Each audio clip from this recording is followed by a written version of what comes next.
Chapter है era of one party dominance.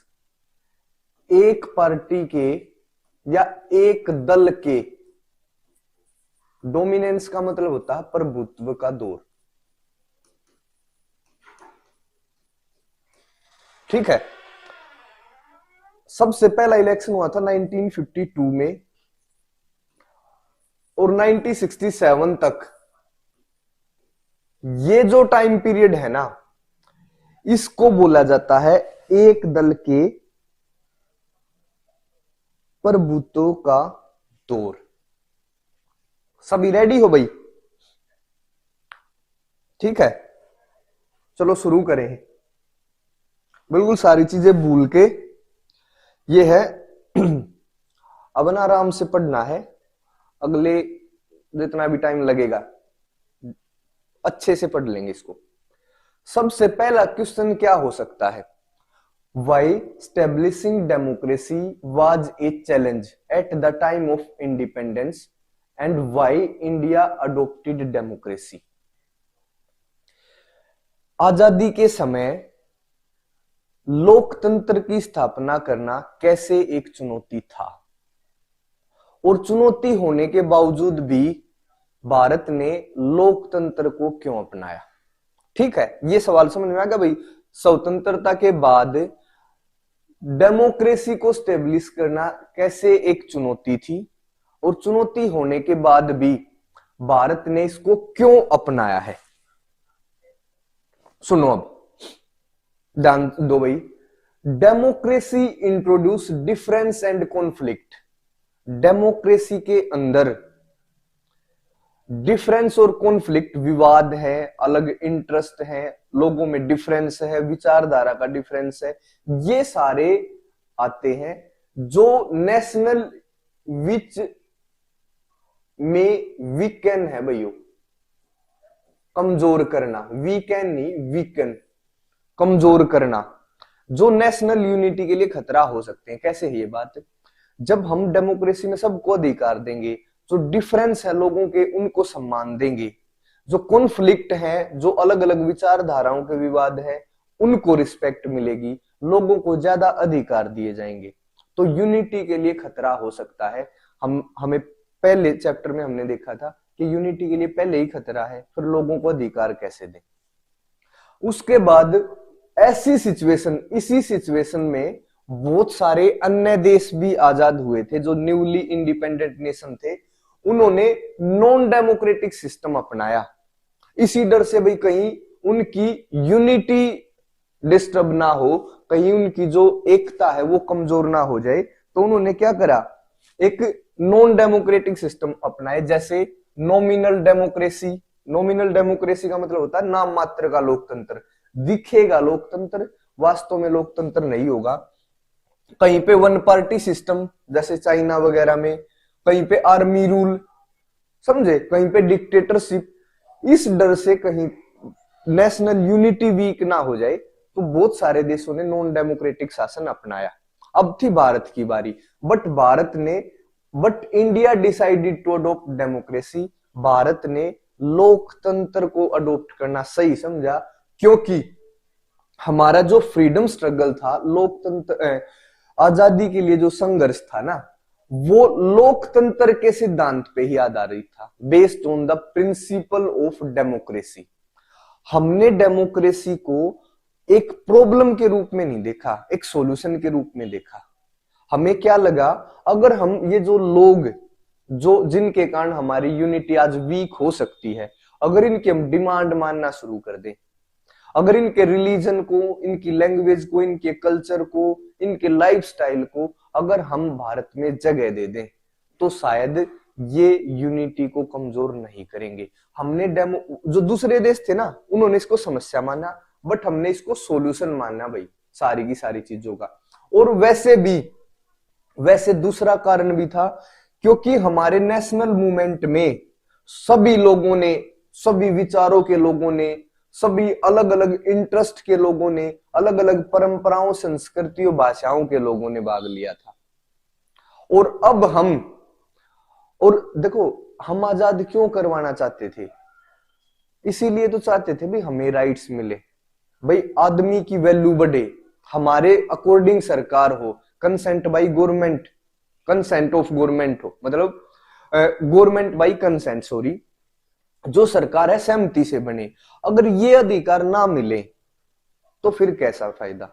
तो हमारा जो नेशनल मूवमेंट था उसने पहले ही तय कर रखा था भाई जो होगा सो होगा, हमें डेमोक्रेसी ही अपनानी है। और लास्ट में इन इंडिया एवरीवन शुड, इसलिए भारत में सबको अधिकार होने चाहिए और उनका सबका पावर में शेयर होना चाहिए। ये कारण था भाई हमने डेमोक्रेसी को अपनाया। ये चैलेंज था क्योंकि बता दिया भाई इसमें बहुत सारे, डेमोक्रेसी में क्या होगा, सबको अधिकार देने की बात होगी, सबको पावर से, उन सबके बीच में पावर को शेयर करने की बात होगी, अलग अलग रिलीजन, अलग अलग भाषाएं, तो हो सकता है पावर देने से वीक हो जाए हमारी नेशनल यूनिटी।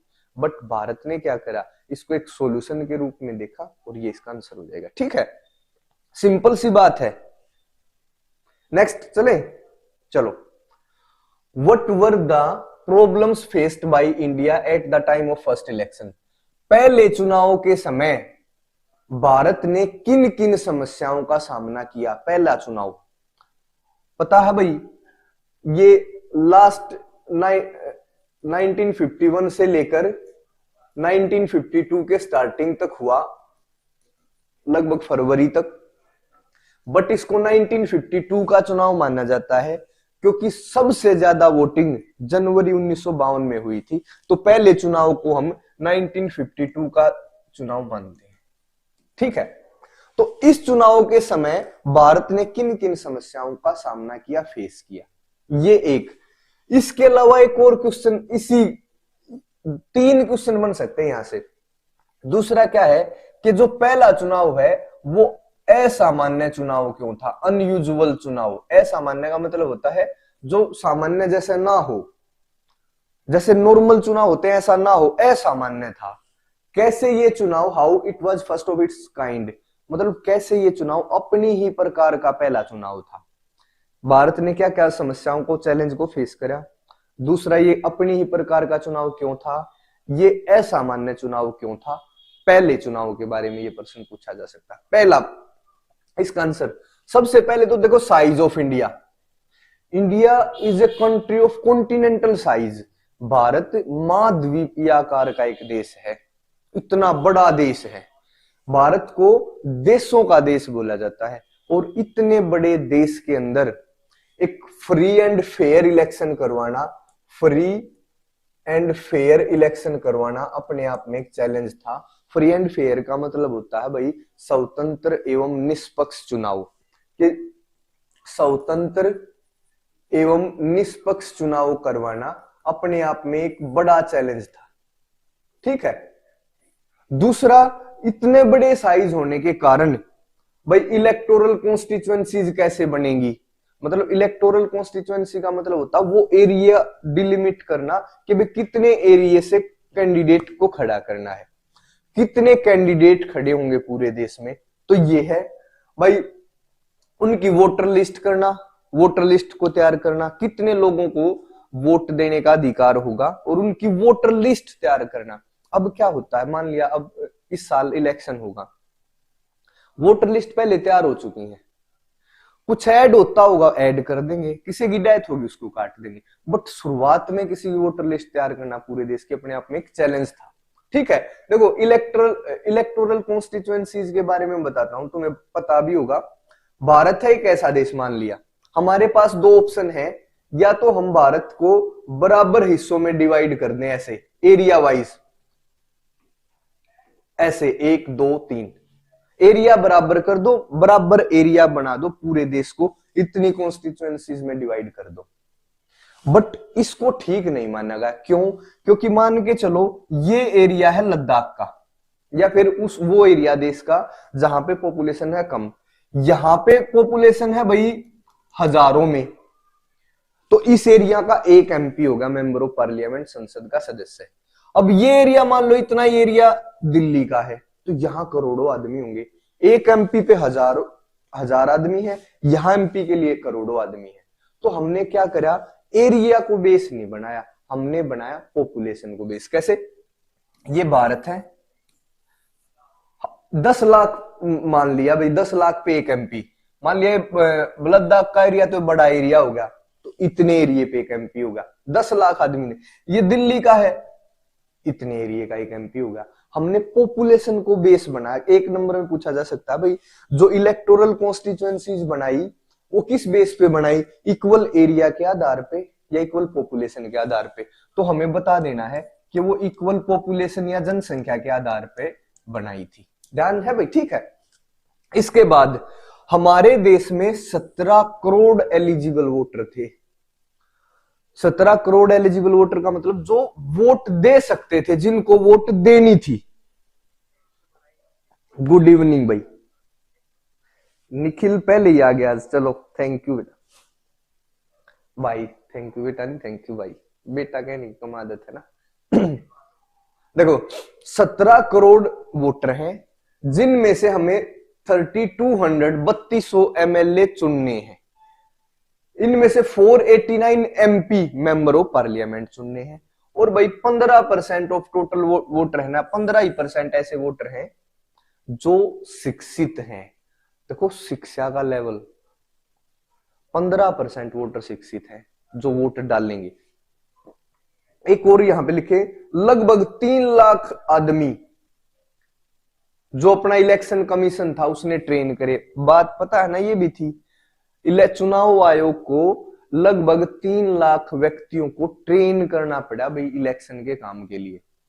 और क्या चुनौती थी, यूनिवर्सल अडल्ट फ्रेंचाइज, सार्वभौमिक वयस्क मताधिकार। इसको हिंदी में ऐसे लिखेंगे भाई, सार्वभौमिक वयस्क मताधिकार। ये भी अपने आप में एक चैलेंज था। कैसे, सार्वभौमिक वयस्क मताधिकार का मतलब है चाहे आदमी है चाहे औरत है, अगर उम्र 18 साल से ऊपर है ना तो उसको वोटिंग का अधिकार है। इसमें हमने महिलाओं को भी वोटिंग का अधिकार दिया। महिलाओं को वोटिंग का अधिकार देते ही क्या होगा, पूरे संसार में खबर फैल गई कि भाई भारत ने महिलाओं को भी वोटिंग का अधिकार दे दिया। तब तक कुछ देश जो अमीर देश थे, जहां पे डेमोक्रेटिक इलेक्शन होते थे, वहां भी महिलाओं को वोटिंग राइट नहीं था। और इसको है ना पता है, ये biggest Gamble of the history माना गया। ये बड़ा जुआ खेला है नेहरू जी ने, और ये असफल होगा, इसमें हार होगी। महिलाओं को वोटिंग राइट नहीं देना चाहिए था, बट हमने दिया, क्योंकि हमारा जो फ्रीडम स्ट्रगल है ना, वहीं से तय होगा था हमें कैसा देश का शासन चलाना है। महिलाओं की भी भागीदारी थी, बहुत सारी महिलाओं की भागीदारी रही है भाई। तो हमें उनको राइट्स नहीं देंगे, फिर अगर हम उनको अधिकार ना दे तो फिर अंग्रेजों में और फिर हमारे में क्या फर्क पड़ेगा, बनेगा कुछ भी नहीं। तो इसलिए हमने महिलाओं को भी वोटिंग राइट दिया। अब एक और चीज देखो, जो वोटर लिस्ट तैयार करी थी ना, उसमें लगभग 40 लाख महिलाएं ऐसी थी, 40 लाख महिलाएं ऐसी थी जिनका नाम उसकी वाइफ, उसकी बेटी, उसकी डॉटर, उसकी पत्नी या उसकी बेटी के नाम से रजिस्टर्ड था। लोग अपनी लड़की की, अपनी पत्नी की, जो घर की बहू बेटियां थी, उनका नाम भी बताना पसंद नहीं करते थे उस टाइम पे। तो फिर से आया भी वो लिस्ट इलेक्शन कमीशन के आगे। इलेक्शन कमीशन ने क्या करा भाई, दोबारा जाओ, दोबारा पूछो, रिवाइज करो इस लिस्ट को। अगर रिवाइज हो जाती है, कोई नाम बता देता तो ठीक है, अगर अब भी कोई नाम नहीं बताएगा तो उसका नाम काट दो भाई इसमें से, ठीक है। तो ऐसा काम करेगा। ये एक अपने में चैलेंज था। वोटिंग राइट टू वुमेन और इसकी प्रॉब्लम देखो, अगर ये क्वेश्चन पूछा जाए कि भाई यही यूनिवर्सल अडल्ट फ्रेंचाइज कैसे समस्या थी, या जो महिलाओं को वोटिंग का अधिकार दिया वो कैसे समस्या थी शुरू में, मान लिया 2 नंबर में ये पूछा गया, तो हमें बताना है कि वोटर लिस्ट में लगभग 40 लाख औरतें, उनके पिताजी या उनके पतिदेव, पतिदेव को तो छोड़ो, पति के नाम से उनका रजिस्ट्रेशन हो रखा था। फिर चुनाव आयोग ने दोबारा से लिस्ट को रिवाइज करवाया, उनके नाम जो एग्जैक्ट नाम थे वे रखे, लिखे, जिसने अब भी नाम नहीं बता उसके नाम डिलीट कर दिए। महिलाओं को वोटिंग राइट देने को इतिहास का बड़ा जुआ बोला गया, क्योंकि विकसित देशों में भी, जहां पे डेमोक्रेसी काफी पुरानी है, वहां भी महिलाओं को वोटिंग राइट नहीं था उस समय तक, ठीक है। यूरोप के कई सारे देश। Know example of election of such big scale in history, पूरे इतिहास में इतना बड़े स्केल का इलेक्शन का कोई एग्जाम्पल नहीं। देखो हम पहले आदमी हैं से, इतने बड़ा देश कोई है ही नहीं। चीन है वहां पे वन पार्टी सिस्टम, भारत है दूसरे नंबर पे, इतने बड़े स्केल पे इलेक्शन होया ही नहीं। और हम गरीब, हम इलिटरेट, हमें एक्सपीरियंस नहीं, विदाउट एक्सपीरियंस, और हमने बस एक हिम्मत, देखो कितना मोटिवेशन मिलता है। आज हम पता नहीं क्या क्या देख के मोटिवेशन लेते हैं, उसको सुन लो, उसको सुन। अरे अपने जो संविधान निर्माता थे, इनकी सोच को देखो, ये है एक्चुअल हीरो। जब संसार में कहीं भी ऐसा एग्जाम्पल नहीं मिलता, तब हमने यहाँ पे इलेक्शन चुनाव करवाने का फैसला करा था और उसको पूरा भी किया। ये जो first big test of democracy in a poor and illiterate country like India, ये डेमोक्रेसी का पहला बड़ा टेस्ट था भाई, क्योंकि भारत जितने गरीब देश में और अशिक्षित देश में ऐसा कोई एग्जाम्पल नहीं मिलता। फिर ये सफल होगा। First successful election in India prove that democracy could be practised anywhere in the world. इसने क्या बता दिया, पहले इलेक्शन का अगर तुम पूछे, कोई पूछे पहले इलेक्शन का सबसे अच्छा परिणाम क्या है, ये नहीं बताना कांग्रेस पार्टी जीती, क्या बताना है, ये होगा भाई अब अगर भारत में इलेक्शन हो सकता है, भारत में डेमोक्रेसी स्टेब्लिश हो सकती है, तो संसार के किसी भी छोटे देश में, गरीब देश में, अशिक्षित देश में, बड़े देश में, हर जगह डेमोक्रेसी पॉसिबल है। भारत ने इतना बड़ा एग्जाम्पल दे दिया भाई, फिर डेमोक्रेटिक देशों की बाढ़ सी लगी, फिर बहुत सारे देशों ने क्या करा, धीरे धीरे डेमोक्रेसी को अपनाना शुरू कर दिया। अमीर देशों में तो थी, भारत गरीबों में नहीं थी, फिर भारत ने एग्जाम्पल ऐसा प्रस्तुत करा, फिर सारे संसार में डेमोक्रेसी स्टेब्लिश होगी। आज 2-4 देश ऐसे होंगे जहां पे नहीं है, तो इसका बड़ा फायदा रहा। ठीक है, नेक्स्ट पे चले। चलो, पहला लोकसभा चुनाव, अगर हम पहले चुनाव के डाटा की बात करें तो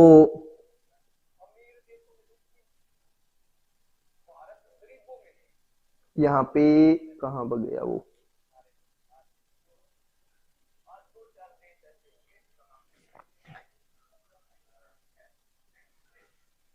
पहला जो लोकसभा चुनाव है, टोटल जो सीट थी 489 थी, यही ध्यान रखना बस।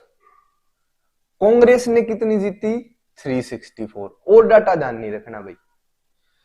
टोटल सीट थी 489, जीती कितनी है, 364। दूसरे नंबर पे जो पार्टी थी वो थी सीपीआई, उसने कितनी सीट जीती है, 16। पहले नंबर पे कौन सी पार्टी थी, कांग्रेस, जिसने 364 सीट जीती थी आउट ऑफ 489। जो दूसरे नंबर पे पार्टी थी CPI, communist party of India, इसने कितनी सीट जीती थी, 16। बस ये ध्यान रखना पहले चुनाव के बारे में, जो इसके रिजल्ट के बारे में। और एक चीज और ध्यान रख लो, 1-2 एरिया जैसे त्रवणकोर, भाई मद्रास, भाई उड़ीसा, इन एरियाओं को छोड़ के सेंटर में भी और हर स्टेट में कांग्रेस की मेजोरिटी थी, सेंटर में भी और स्टेट में भी। दूसरी बात क्या, यहां पे कांग्रेस मेजोरिटी में नहीं थी, त्रवणकोर, मद्रास और उड़ीसा में, बट उसके बाद भी कांग्रेस सरकार बनाने में कामयाब रही, बहुमत में नहीं थी। सीपीआई की मतलब यहां कोई पार्टी बहुमत में नहीं आई, बट लास्ट में क्या करा, कांग्रेस ने ही वहां भी सरकार बनाई। तो पहले चुनाव में हर स्टेट में और सेंटर में किसकी सरकार थी, कांग्रेस की। ठीक है, अब ये सेकंड चुनाव देखो, सेकंड चुनाव हुआ 1957 में। अब ये देखना बस, इसका टोटल सीट 489 थी ना पहले, 5 बढ़ गई 494, टोटल सीट होगी 494, और जो 364 थी उसमें 7 बढ़ गई, 5-7 का ये लगा लेना, 5-7, 5-7, 5 यहां बढ़ गई, 7 यहां बढ़ गई, 489 से 494 होगी, और 364 से 371 होगी सेकंड में।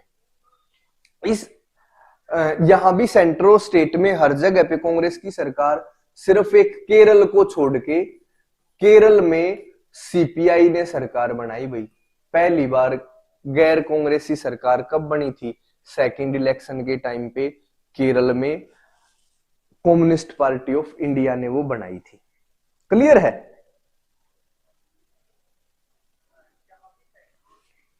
अब थर्ड की ओर देखो, यहीं पे थर्ड में भी 489 ही सीट रहेगी भाई, 5 फिर घट गई, और इसमें से 361 आई कांग्रेस की।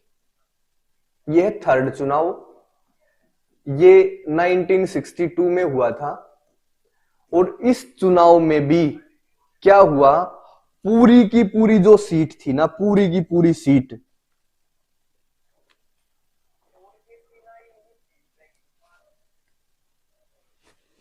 ओ sorry sorry sorry sorry sorry 494 ही सीट थी, और 361 आई कांग्रेस की। अब इस समय भी पता है क्या हुआ है, हर जगह स्टेट में, सेंटर में कांग्रेस की सरकार। देखो, first, second, third, 364 out of 489, 371 out of 494। भाई ये इसलिए बता रहा हूं, ये पूछा जाएगा, ठीक है।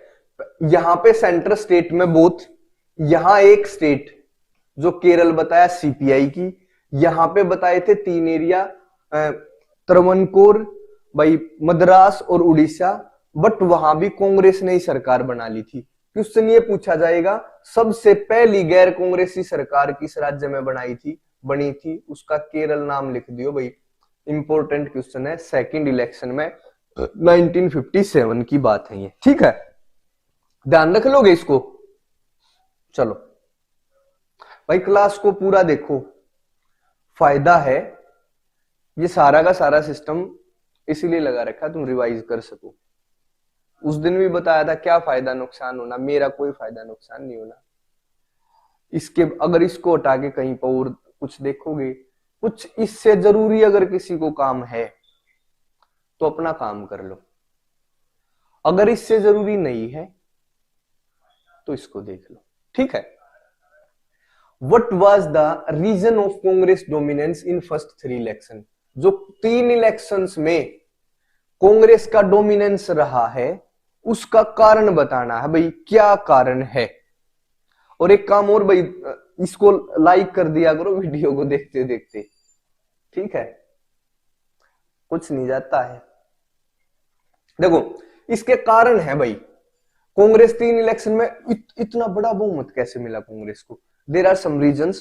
पहला रीजन क्या है, inheritance of the legacy of the national movement.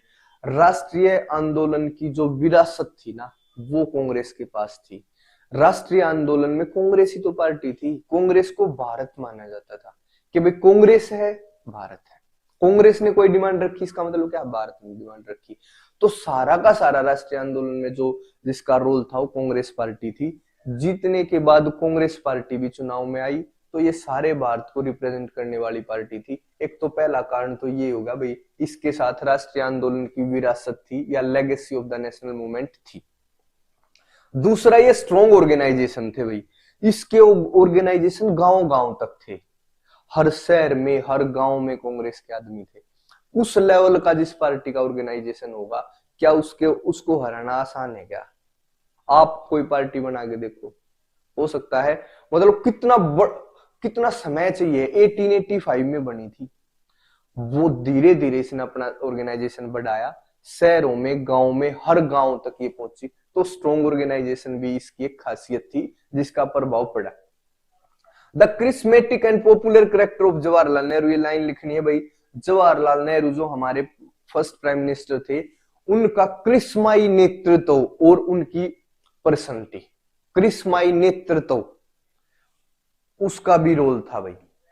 और इनकल्सिव नेचर ऑफ कांग्रेस, इनकल्सिव का मतलब है कांग्रेस की समावेशी प्रकृति। समावेशी प्रकृति को आगे डिटेल में करेंगे। समावेशी का मतलब है सबको साथ लेकर चलने की प्रकृति, वो सबको साथ लेकर चलने वाली पार्टी थी, तो इसलिए कांग्रेस तीनों इलेक्शनों में जीती है। फिर लास्ट है आवर इलेक्टोरल सिस्टम, हमारा जो चुनावी तंत्र, हमारा चुनावी तंत्र, इसने भी भाई कांग्रेस को बढ़त दी, ज्यादा सीट जीतने में इसका भी योगदान है। कैसे है ये नेक्स्ट क्वेश्चन आएगा। हमारा चुनावी तंत्र, ये कारण है जिनके कारण पहले 3 आम चुनाव में कांग्रेस को बहुमत मिला, चाहे वो स्टेट है चाहे वो सेंटर है। ठीक है,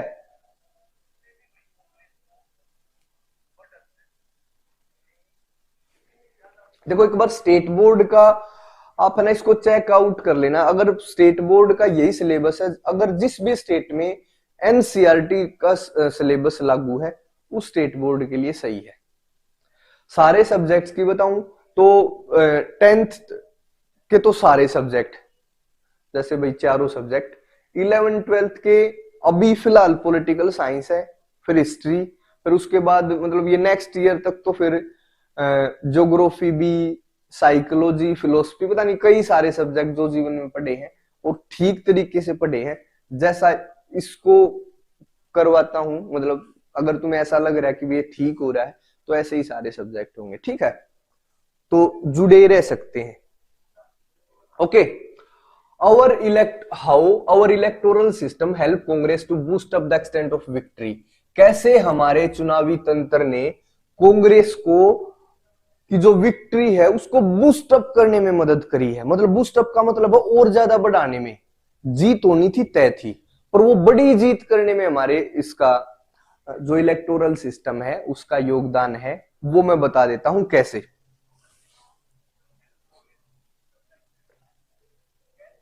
ठीक है, देखो हमारे देश में एक सिस्टम है first past the post system. First past the post system जो चुनाव होता है, इसका क्या मतलब होता है, जैसे 10 कैंडिडेट खड़े हैं, जिस कैंडिडेट की सबसे ज्यादा वोट होंगी वो जीता माना जाएगा। वैसे जीतता कौन है, अगर 100 वोट हैं तो जिसके पास 50 + 1 51 सीट है या वोट है, या वह 50 से ऊपर जिसके पास है 51 52 60 70, वो जीतना चाहिए।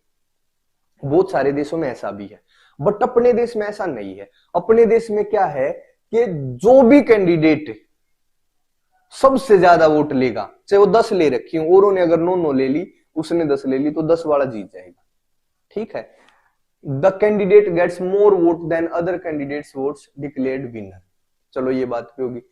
इन this system the winning party gets more percentage of share in seats, नहीं भाई सीट्स है ये, then the actual percent share in votes. इसका क्या मतलब, देखो मान के चलो टोटल वोट है 20, एक बार इसको समझ ले, यहां भी 20 है, यहां भी 20 है, क्लियर है। एक पार्टी को मिली है 10 सीट, यहां भी 10 और यहां भी 10। एक को मिली है 9 सीट, तीसरी को मिली है 1 सीट। 3 सीटों की बात कर रहे हैं हम, सिंपल सी एग्जांपल से। अब ये देखो इसने कितनी वोट प्राप्त करी है, तीनों में ये जीतने वाली होगी, पहली में भी, दूसरे में भी, तीसरे में भी। कितने परसेंट वोट प्राप्त करे हैं, 20 में से 10, 20 में से 10, 20 में से 10।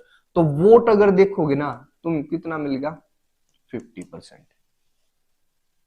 अगर सीट देखो, सीट यहां भी जीती, यहां भी जीती, यहां भी जीती, तीनों जीत गई, तो 100% क्या मिलेगी, सीट।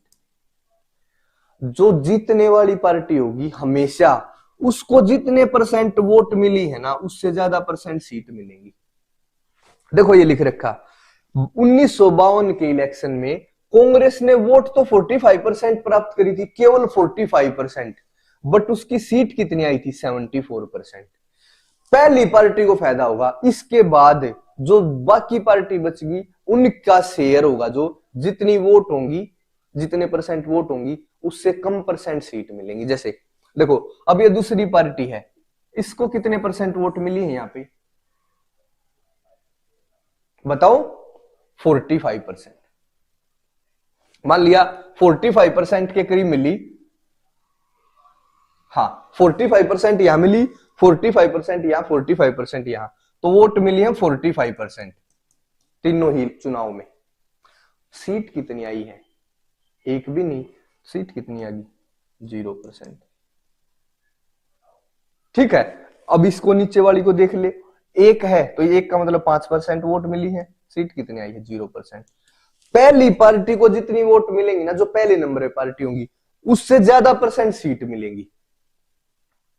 इसलिए मैं बता रहा था जीतना तो कांग्रेस को ही था, बट इसने विक्ट्री को और बूस्टअप कर दिया। हमेशा जो first past the post system है, पहले वाली पार्टी की मदद करेगा, जितनी वोट मिलेंगी उससे ज्यादा परसेंट ऑफ सीट मिलेंगी। इसके अलावा कोई भी पार्टी हो, और भी आप एग्जांपल लेके देख लेना, कोई भी पार्टी हो दूसरे नंबर की तीसरे नंबर की, जितने परसेंट वो वोट लेगी ना, उससे कम परसेंट सीट मिलेंगी। जैसे यहां भी लिख रखा है, सोशलिस्ट पार्टी जो सेकंड लार्जेस्ट पार्टी थी, उसने 10% से ज्यादा वोट लिए, बट उसकी जो सीट थी वो 3% से भी कम आई।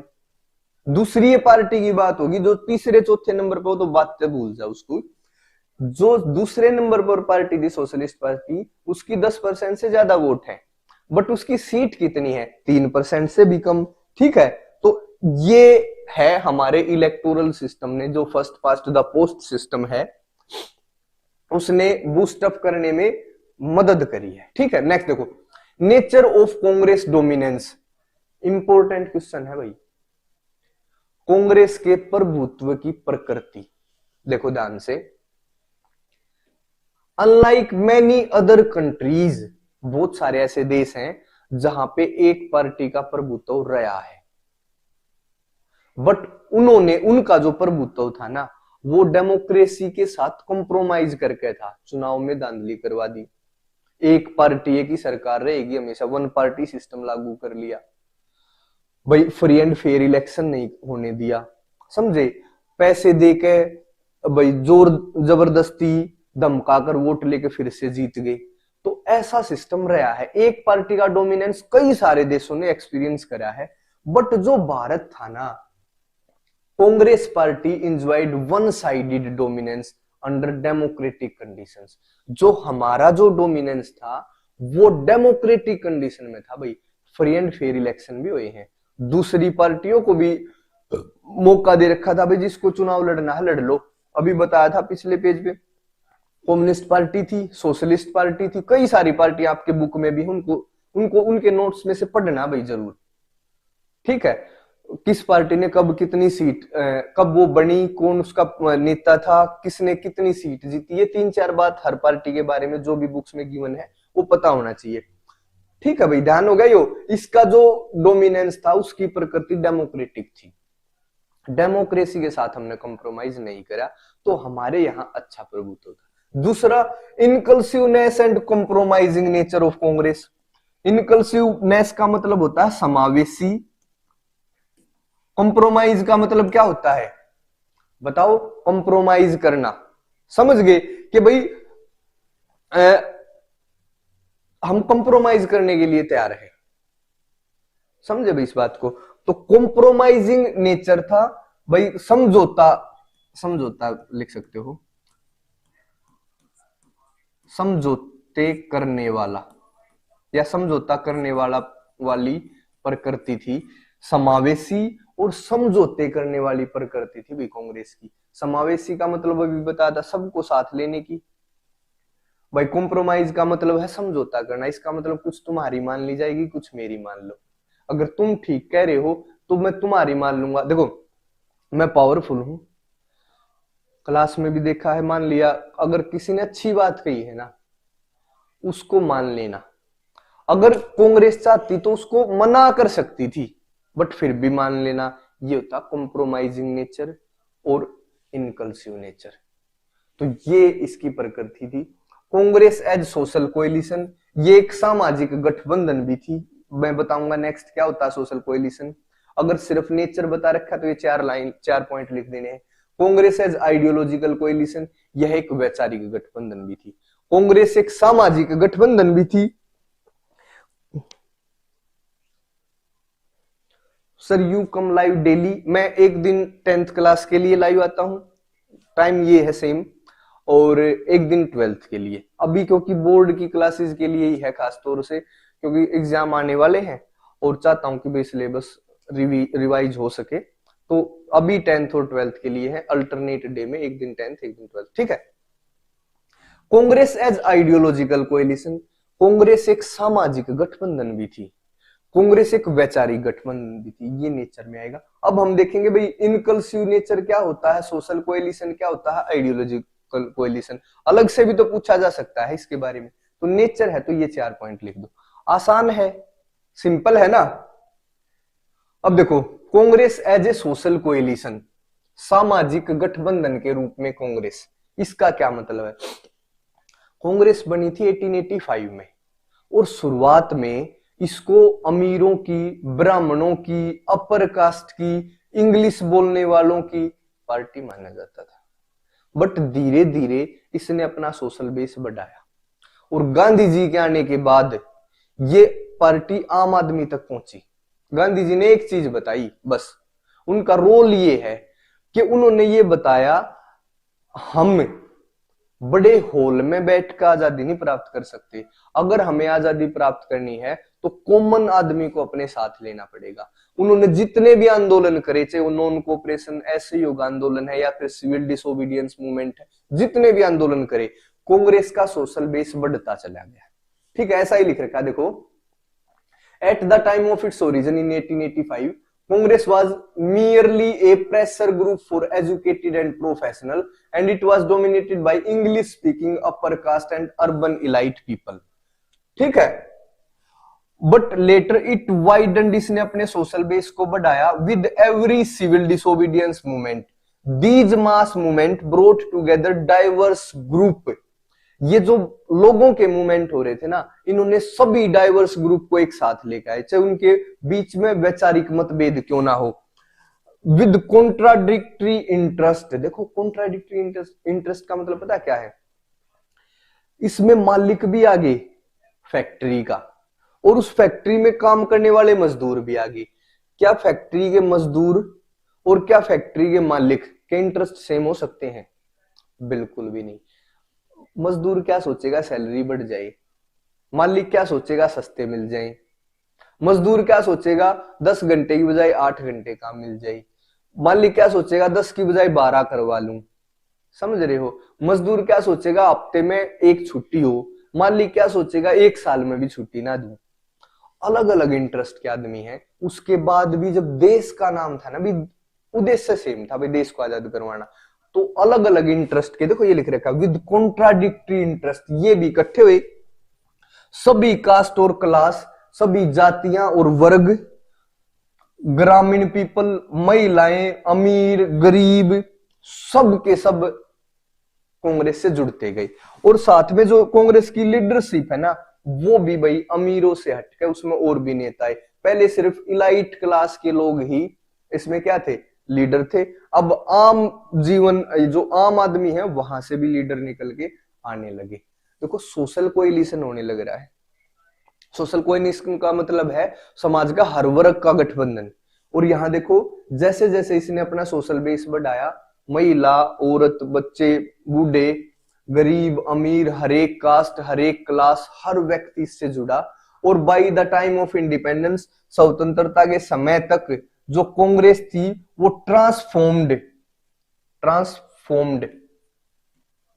नहीं भाई, ट्रांसफॉर्म्ड है, FORMED into a rainbow like social coalition. Rainbow क्या होता है, उसमें कई सारे कलर हैं। रेनबो लाइक सोशल कोएलिशन का मतलब है जिसमें बहुत सारे समाज के वर्ग एक साथ रहे और जिन जो that represented all classes, caste, religion, language and interest, जो सभी जाति, धर्मों, भाषाओं, संस्कृतियों को रिप्रेजेंट करने वाला था। ठीक है, अगर सोशल कोएलिशन के रूप में कांग्रेस को बताना है, क्वेश्चन आ जाए भाई Congress was a social coalition, ठीक है, तो हम ये लिख देंगे। सिंपल सी है भाई, इंग्लिश में लिख रखा है, हिंदी में बता रहा हूं, ताकि अगर कोई बच्चा हिंदी में लिखना चाहते हैं, ऐसी बात नहीं, मुझे पता है, तो कम से कम वो समझ तो सके।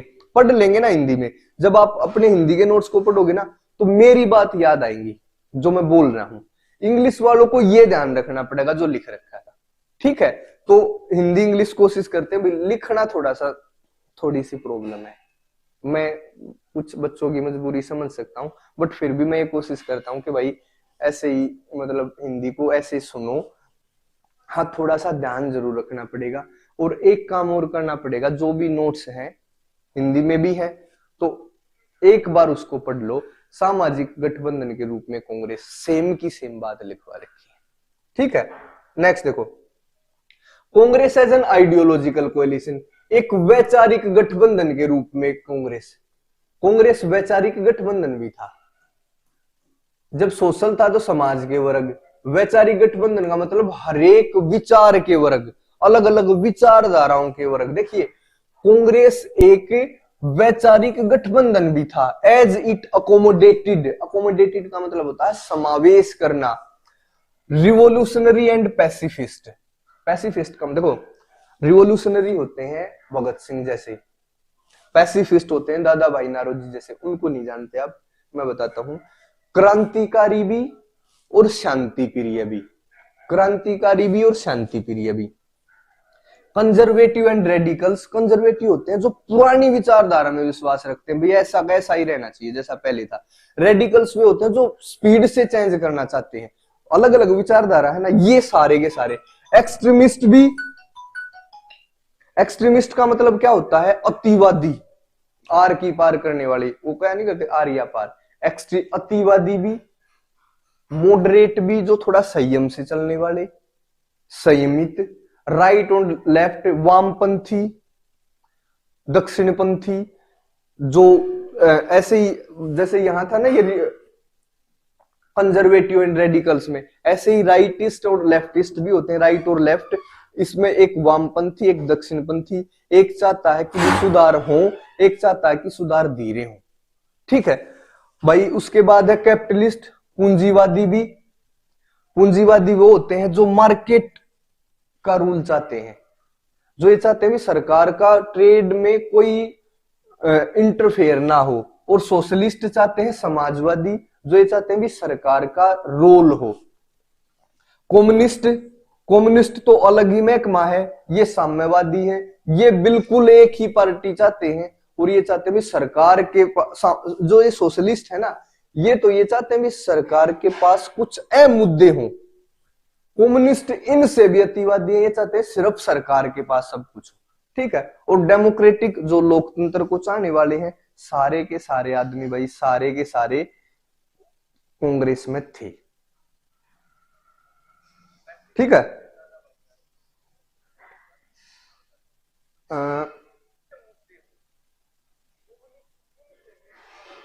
Very nice. चलो देखो, सारे थे, चाहे सेम जैसी विचारधारा हो चाहे अलग विचार हो, सारी विचारधाराओं के आदमी कांग्रेस में थे। आपस में उन बता क्यों थे, क्योंकि सबका उद्देश्य एक था, सबको क्या करना था, अंग्रेजों की छुट्टी। एक वो कपिल शर्मा शो देख रहा था, वो कपिल बोल रहा था कि मेरे दादा ने अंग्रेजों की छुट्टी कर दी थी। वो कोई स्वतंत्रता सेनानी नहीं थे, एक ऑफिस में काम करते थे, अंग्रेज आए कि जी आज की छुट्टी है, बोला हाँ छुट्टी है, तो ऐसे छुट्टी कर दी। तो अंग्रेज जो की छुट्टी करना था मेन उद्देश्य, और मेन उद्देश्य इनकी विचारधारा चाहे अलग हो चाहे कोई भी है, पर ये फिर भी कांग्रेस में थे। तो इसको इसलिए कांग्रेस को एक वैचारिक गठबंधन माना जाता है।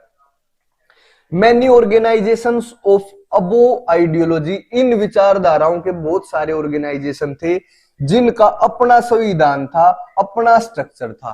पता क्या है, कुछ ग्रुप थे कांग्रेस में ही जिनको हम कैपिटलिस्ट के नाम से, राइट के नाम, राइटिस्ट के, लेफ्टिस्ट के, एक्सट्रीमिस्ट के मानते थे।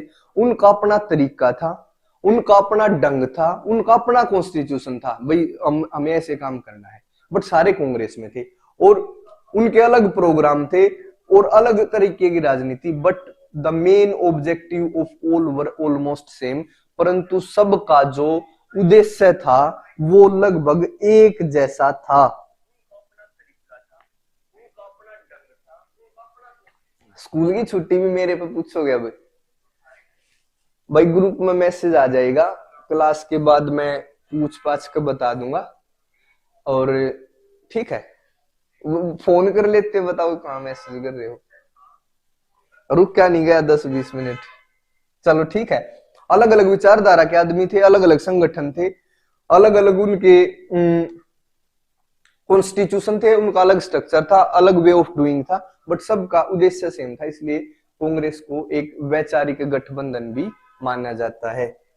नेक्स्ट देखो भाई, management of factions was a strength of Congress. ध्यान से सुनना भी, थोड़ा सा समझ लेना, ये भी इंपॉर्टेंट क्वेश्चन है। फैक्शंस का मतलब है opposite group with in the party. Class है मान के चलो, और उसमें दो चार बच्चे ऐसे हैं जिनका अपना अलग ग्रुप है, वो क्लास की एक भी बात नहीं मानते, वो दूसरों से अलग चलेंगे, ये होता फैक्शन। ठीक है, तो कांग्रेस में भी ऐसे फैक्शन थे। हमें क्या पता है, ये है टॉपिक, थोड़ा सा बोल्ड होना चाहिए था, पर कोई बात नहीं, मैंने ऐसे ही बता दिया। जो फैक्शंस हैं उनको मैनेज करना कांग्रेस की एक ताकत थी। कैसे, हमें पता है पहली लाइन, जो कांग्रेस का जो चरित्र है ना, उसके दो मुख्य स्तंभ है, कंप्रोमाइज करना और इनकल्सिवनेस।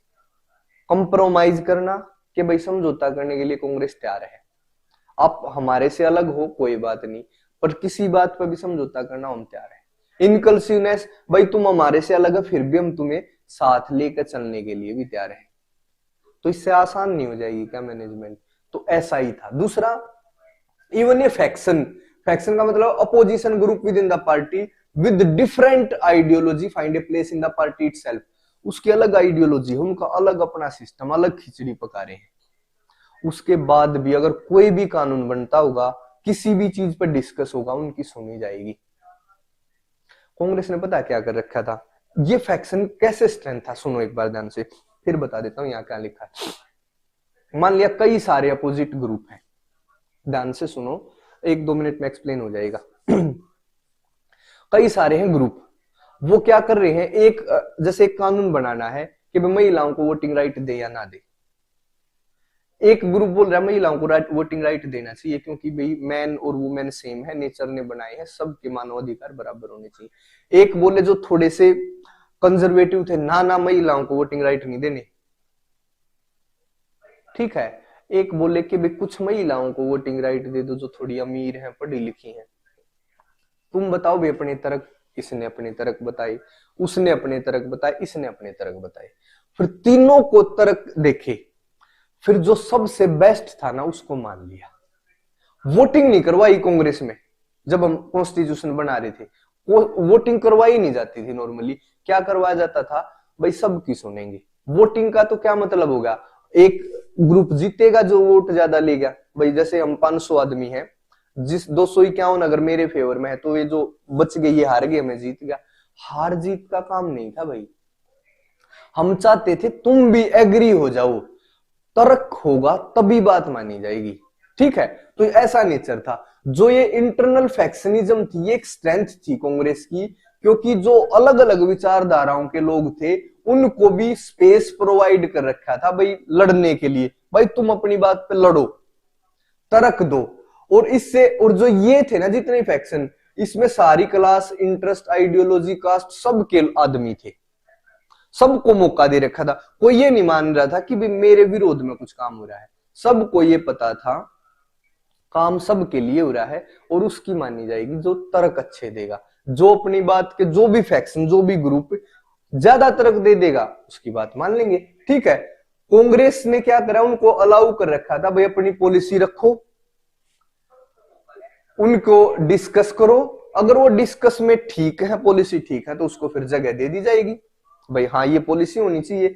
और इस कारण, और जो ये फैक्शन थे ना, जो बार बार बहसबाजी हो रही थी, जो डिस्कशन हो रहे थे, उससे क्या होगा, डिसीजन मेकिंग क्वालिटी इंप्रूव होगी। भाई निर्णय लेना हमेशा, मान के चलो किसी, मैंने कोई डिसीजन ले लिया, मैं सुप्रीम अथॉरिटी हूं, किसी ने उस डिसीजन में बताया भाई जी आपके डिसीजन में ये कमी है, मान के चलो, और उसकी पावर नहीं है, मेरी मर्जी है मैं उसकी बात मानूं या ना मानूं। पर एक बार मैंने सोचा कि भाई ये पावर, ये सच में तो कहीं कमी नहीं है। फिर जब मैं दूसरी बार देखा, अगर वो सच में कमी थी तो उसको इंप्रूव कर लूंगा, अगर कमी नहीं थी तो फिर से उस डिसीजन पर आ जाऊंगा। इससे क्या होगा, डिसीजन मेकिंग जो क्वालिटी है वो इंप्रूव होगी। हमेशा हमेशा डिस्कशन डिसीजन की क्वालिटी को बढ़ाते हैं, इसीलिए जो ये डिस्कशन होते थे ना डिफरेंट फैक्शंस के बीच में, इसने कांग्रेस पार्टी की डिसीजन मेकिंग पावर को और बेहतर बनाया। और अगर डिसीजन कोई संस्था अच्छे ले रही है तो वो स्ट्रेंथ हो जाएगी, उसकी मजबूती है, इसकी कमजोरी नहीं थी। इंटरनल जो फैक्शन थे, जो आंतरिक गुट थे, वर्ग थे, अपोजिशन के वर्ग थे कांग्रेस के अंदर ही, वो कांग्रेस की ताकत थी, कमजोरी नहीं। ठीक है, नेक्स्ट करें। थोड़ी देर की बात है भाई, 3% और है, ध्यान से सुन लो। अब है क्वेश्चन कांग्रेस सिस्टम, कांग्रेस प्रणाली। कांग्रेस सिस्टम या कांग्रेस प्रणाली क्या है?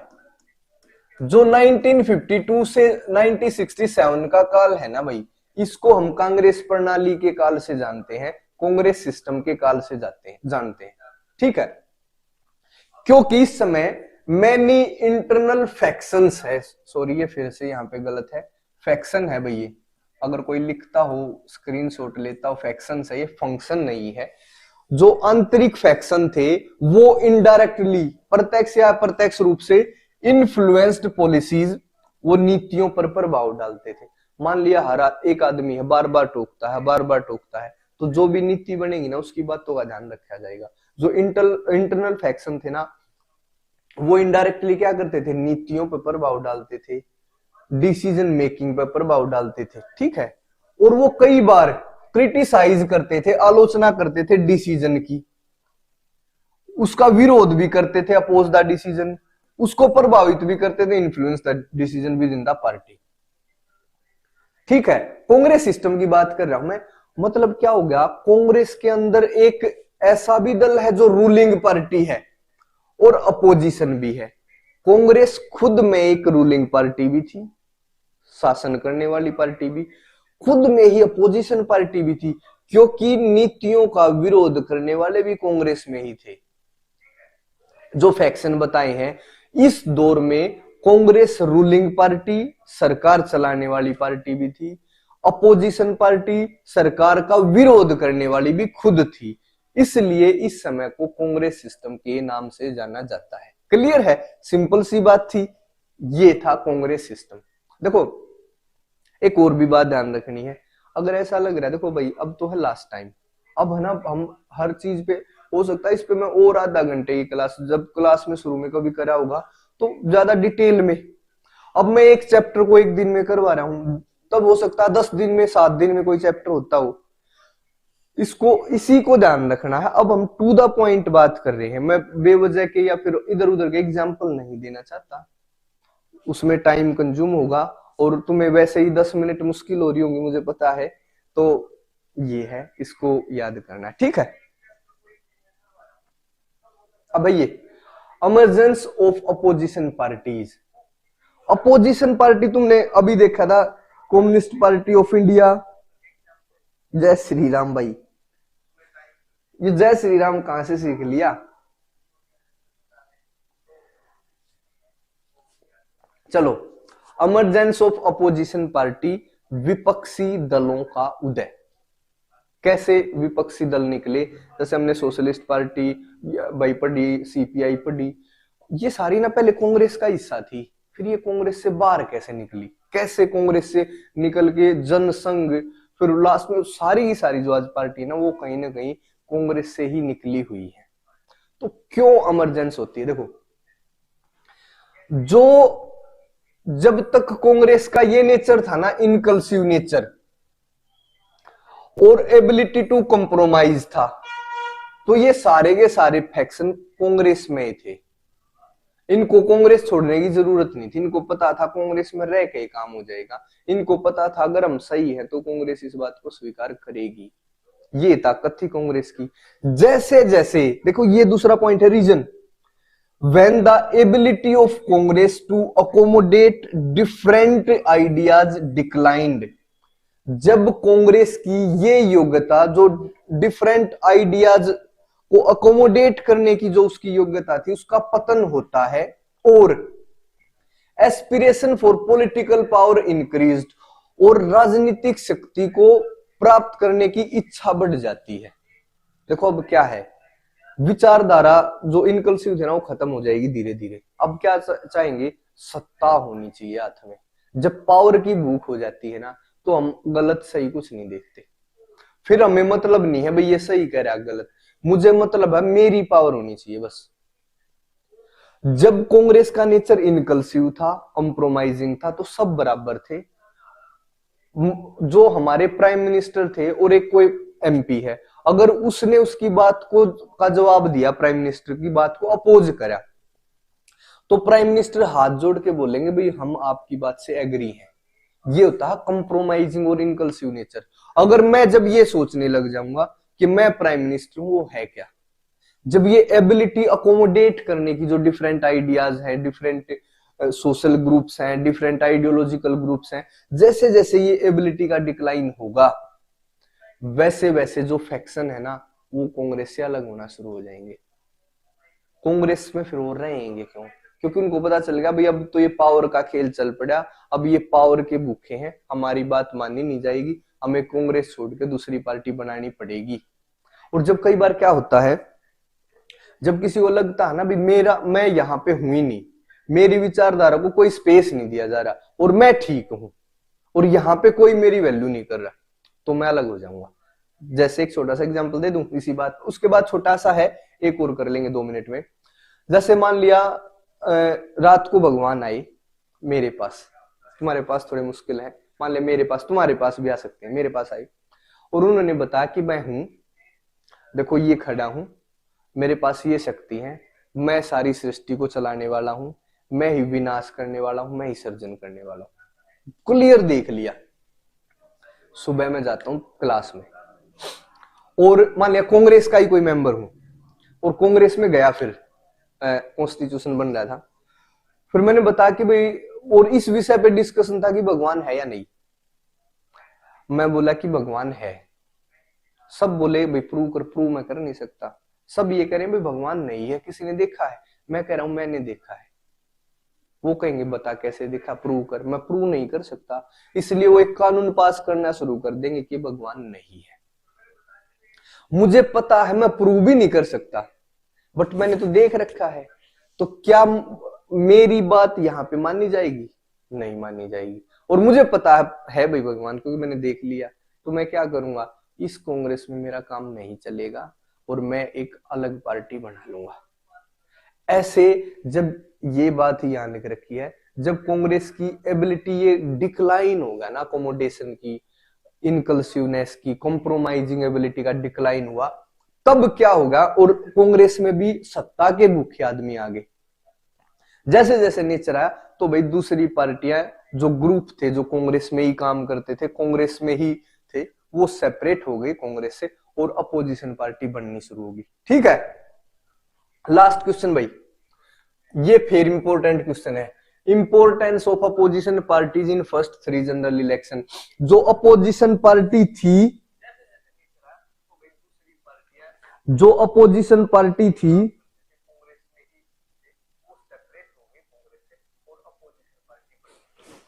जो अपोजिशन पार्टी थी, उनका क्या इंपॉर्टेंस था पहले 3 चुनाव में? हमने देखा 5 मिनट में, हमने देखा कि जो 3 चुनाव थे ना, सेंटर में भी स्टेट में भी कांग्रेस का राज था, बट कहीं कहीं छोटी छोटी अपोजिशन पार्टी भी थी, जैसे मैंने सोशलिस्ट पार्टी का नाम लिया, जैसे कम्युनिस्ट पार्टी का नाम लिया, ये थी। तो इनकी इंपॉर्टेंस क्या थी? जब हर जगह कांग्रेस की सरकार है तो इनकी कुछ इंपॉर्टेंस थी या नहीं, वो है सवाल।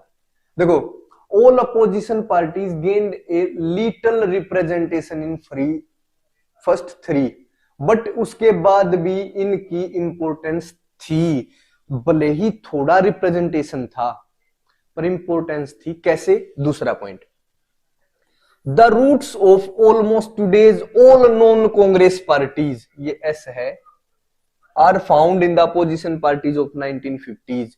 जो आज जितनी भी पार्टी है ना, नॉन कांग्रेस पार्टी है, उनकी जड़ उन्हीं छोटी छोटी अपोजिशन पार्टी में है। आज जितनी भी अपोजिशन पार्टी है कांग्रेस को छोड़ के, उनकी जड़ ये इस समय की जो 1950s की पार्टी थी ना, इन्हीं में से ये पार्टी निकली। इंपॉर्टेंस है कि नहीं है भाई? जब एक बीज होगा वो ही तो आगे चलकर पेड़ बनेगा।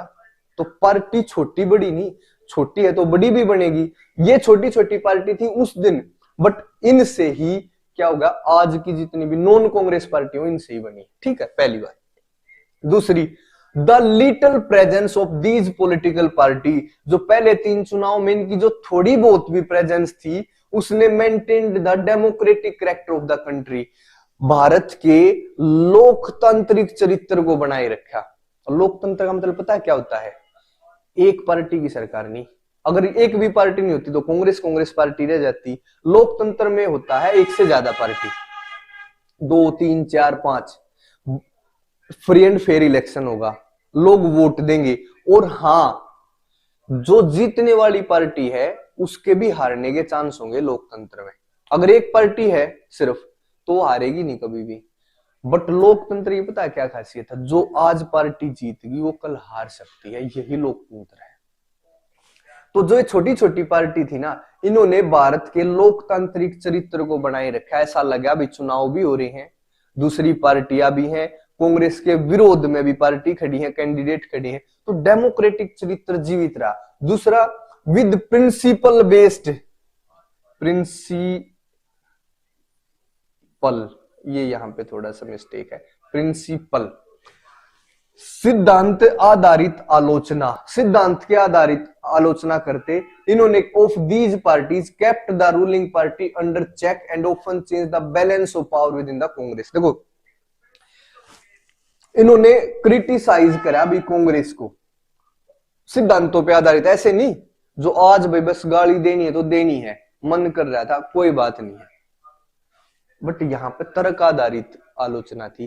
तर्क आधारित आलोचना होगी ना तो क्या होगा, कांग्रेस पे उससे चेक बना रहा, कांग्रेस ऐसा नहीं लगा कांग्रेस को मैं ही हूं सब कुछ। और मान के चलो, मान लिया 10 ग्रुप है, सोशलिस्ट है, रिवोल्यूशनरी है, रेडिकल्स है, कैपिटलिस्ट है। कई बार क्या होता, कई बार तो ये होता सोशलिस्ट के फेवर में कोई चीज बनी है सोशलिस्टों की देख के, कई बार क्या होता जो दूसरी विचारधारा उसके फेवर में पावर ऑफ बैलेंस आ गया, तो वैसी विचारधारा का देखो हमने कई सारी चीजें ऐसी कॉन्स्टिट्यूशन में है हमारे में जो समाजवादी नेचर की हैं, कई सारी ऐसी हैं जो कैपिटलिस्ट नेचर की हैं। तो कैपिटलिस्ट नेचर वाले जो आदमी थे उनकी तरफ जब कई बार पावर ऑफ बैलेंस गया तो उनकी बात मानी गई, अगर पावर ऑफ बैलेंस सोशलिस्ट के पास गया तो उनकी मानी गई।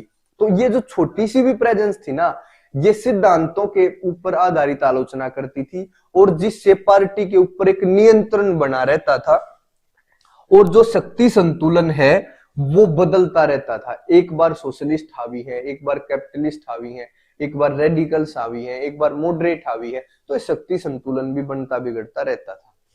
तो ये और देखो, they kept the possibility of political alternative alive, इन्होंने जो पॉलिटिकल अल्टरनेटिव मतलब कांग्रेस के अलावा दूसरा अल्टरनेटिव को जीवित रखा, कि एक समय अगर कांग्रेस, आज देखो आज कांग्रेस कहां है, अगर ये उस टाइम पे ये पार्टी नहीं होती तो इसमें से निकल कर आज ये दूसरी पार्टी नहीं होती, तो फिर कांग्रेस हारती कैसे। जो पॉलिटिकल अल्टरनेटिव है ना कांग्रेस का इन्होंने अलाइव रखा, और अलाइव रखा तो अगर मतलब कांग्रेस नहीं आएगी तो ये पार्टियां हैं, अगर कांग्रेस गलत काम करती है तो ये पार्टियां हैं, लोग इनको वोट देना शुरू कर देंगे। तो कांग्रेस को क्या करना पड़ेगा, कांग्रेस को पता भी और भी पार्टी हैं देश में, अगर हम जब तक ठीक डिसीजन लेंगे, लोग हित में जन हित में काम करेंगे तो हमारी सरकार रहेगी, अदरवाइज ये अल्टरनेटिव है हम, ठीक है। तो इन्होंने पॉलिटिकल अल्टरनेटिव अलाइव रखा, और कांग्रेस का जो सिस्टम था उसको एंटी डेमोक्रेटिक होने से रोका। अगर कांग्रेस होती, देखो अगर आपके पास पावर है ना, अल्टीमेट आप कितने ही साधु संत हो, पावर हमेशा चरित्र को बिगाड़ने वाली होगी। आपके पास पैसा आ जाए, पावर आ जाए, ये क्या है, आपको बदल के रख देंगे। अगर ये पार्टी नहीं होती ना और कांग्रेस होती तो हो सकता उसका जो नेचर है वो एंटी डेमोक्रेटिक हो जाता, लोकतंत्र को ही वो खराब कर देती। जैसे आजकल बोला जाता है कि मोदी सरकार है ना एंटी डेमोक्रेटिक हो रही है, इनकी पावर है और हो सकता है आगे चुनाव ही ना होने दे, तो ये बेवजह की फिजूल बातें हैं। पॉलिटिकल अल्टरनेटिव अलाइव रखा और कांग्रेस को नॉन डेमोक्रेटिक होने से रोका। अगर अकेली पार्टी होगी ना तो ताकतवर होगी तो ताकत के जोश में हमेशा कई बार गलत डिसीजन लिए जा सकते हैं, एंटी डेमोक्रेटिक डिसीजन लिए जा सकते हैं। भारत में नहीं, बहुत सारे देशों में ऐसा हुआ है। जिन पार्टियों ने देश को आजाद करवाया, फिर लोकतंत्र का नाम लेके फिर वो खुद अलोकतांत्रिक हो गई, उन्होंने खुद की सरकार बनाए रखा, लोगों पर अत्याचार करने शुरू करे, क्योंकि वहां पर अपोजिशन पार्टी थी ही नहीं। हमारे यहाँ थी तो उन्होंने कांग्रेस को एंटी डेमोक्रेटिक होने से रोक दिया। ठीक है, और लास्ट है भाई, these party also made the leaders for India's future, और भविष्य के इंडिया के लिए, जो भारत के भविष्य के लिए यहीं से नेता तैयार हुए। आज जो बड़े बड़े नेता है ना भाई, इन्हीं पार्टियों से निकले। ठीक है, तो क्या इनका इंपोर्टेंस नहीं है? थोड़ी थोड़ी सीट थी, इंपोर्टेंस बहुत है, ये इंपोर्टेंस है, पढ़ लो। 2-3 फैक्ट बस, थोड़ा सा देखो। 26 नवंबर 1949 1949 क्या हुआ? कॉन्स्टिट्यूशन बना, हमने कॉन्स्टिट्यूशन को अडॉप्ट कर लिया भाई, अडॉप्टेड द कॉन्स्टिट्यूशन, हमने भारतीय संविधान को स्वीकार करा 26 नवंबर 1949 को। इस दिन ये बन के भी तैयार हुआ। 3-4 डेट है। दूसरी डेट है 24 जनवरी 1950। क्या करा? Final sign on constitution. इस दिन 24 जनवरी वाले दिन है ना भाई, संविधान को पर अंतिम रूप से साइन हो गए सबके, जिसके भी होने थे, जो प्रेजेंट थे।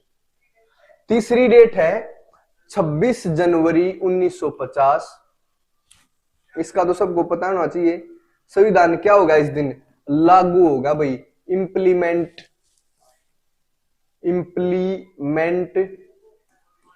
कॉन्स्टिट्यूशन, हमने कॉन्स्टिट्यूशन को लागू कर दिया। कॉन्स्टिट्यूशन इम्प्लीमेंट, ठीक है। अच्छा, एक और, जनवरी 1950 में ही हमने इलेक्शन कमीशन ऑफ इंडिया को बनाया। इलेक्शन चुनाव आयोग की जो स्थापना हुई थी वो जनवरी 1950 में हुई थी इंडिया। ठीक है, एक और लास्ट लाइन बिल्कुल, फिर उसके बाद फिनिश करेंगे। Sukumar Sen was the first election commissioner, जो चुनाव आयोग के प्रथम कमिश्नर थे, जिनको फर्स्ट इलेक्शन कमिश्नर बोला जाता था, उनका नाम था सुकुमार सेन। अब एक बात बताओ, दिल पे हाथ रखे, मान लो क्लास नहीं लेते, कितना टाइम होगा, लगभग 1 घंटे की क्लास गई है, क्या 1 घंटे के अंदर एक चैप्टर कर लेते खुद से? नोट्स भी नहीं पढ़ पाते। जहां पे कुछ भी समझ में नहीं आता ना, वहीं पे उसको बंद कर भाई फिर रील पर लग जाते और बकवास चीजों में लग जाते। जब 1 घंटे में एक चैप्टर रिवाइज करने का मौका मिल रहा है ना, और वो भी अच्छे से, ऐसा नहीं है भाई कुछ भी नहीं छोड़ा है, ऐसा भी नहीं है भाई वैसे ही बता रील नहीं। 1 घंटे में एक चैप्टर होना ना महंगा सौदा नहीं है कभी भी, ये ध्यान रखना है। ठीक है, चले, गुड नाइट करूं, खाना वगैरह खाऊंगा भाई चल के। देखो एनर्जेटिक रहो हमेशा। सुबह पढ़ाया, फिर ये क्लास तैयार करता हूं डेली। ये जो ये लिख रहा हूं ना, ऐसा नहीं है ऊपर से पढ़ गए, ये तैयार करने पड़े। 1 घंटे की क्लास के लिए सच मानना 3 घंटे से ज्यादा समय लगता है हर रोज। हाँ, ये है, आगे काम आ जाएगी, शुरुआत है, अभी मेहनत करनी पड़ रही है।